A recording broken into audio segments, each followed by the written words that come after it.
मानसरोवर झील से जुड़ी एक और मिस्ट्री यह भी है कि इसका पानी हमेशा शांत रहता है।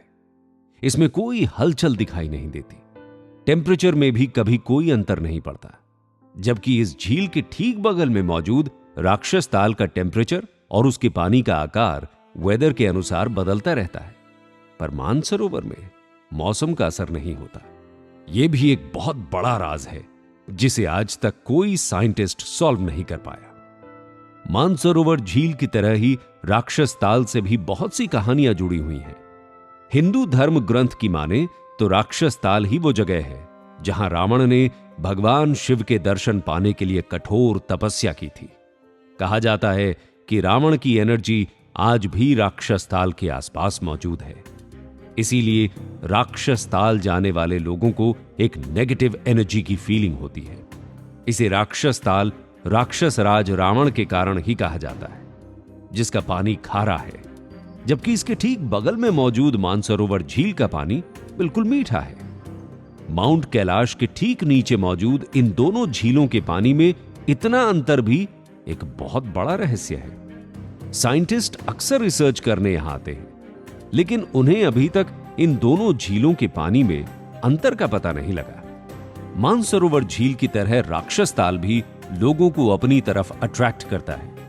यह कुछ ऐसा ही है जैसे नेगेटिविटी का अट्रैक्शन पॉजिटिविटी से बढ़कर होता है। राक्षस ताल के आसपास जाने वाले लोगों ने अक्सर एक अजीब सा झुकाव इस झील को लेकर महसूस किया है।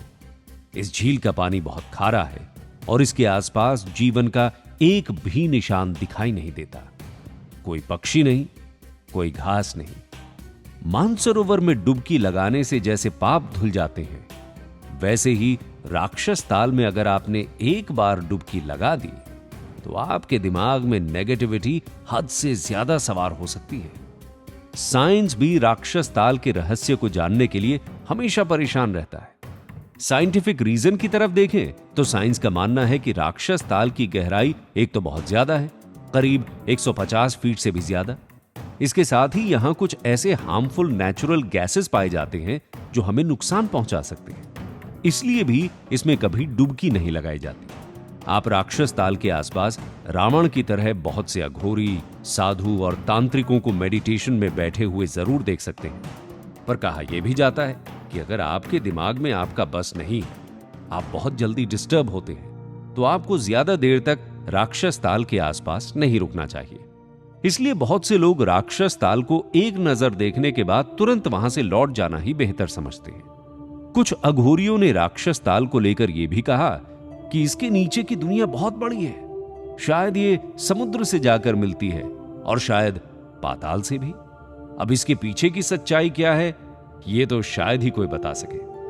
पर हर साल महाशिवरात्रि के दौरान राक्षस ताल के आसपास तिब्बती एक उत्सव भी मनाते हैं, क्योंकि उस समय ठंड बहुत ज्यादा होती है। इसलिए आम लोग इस समय मानसरोवर की यात्रा पर नहीं जा सकते।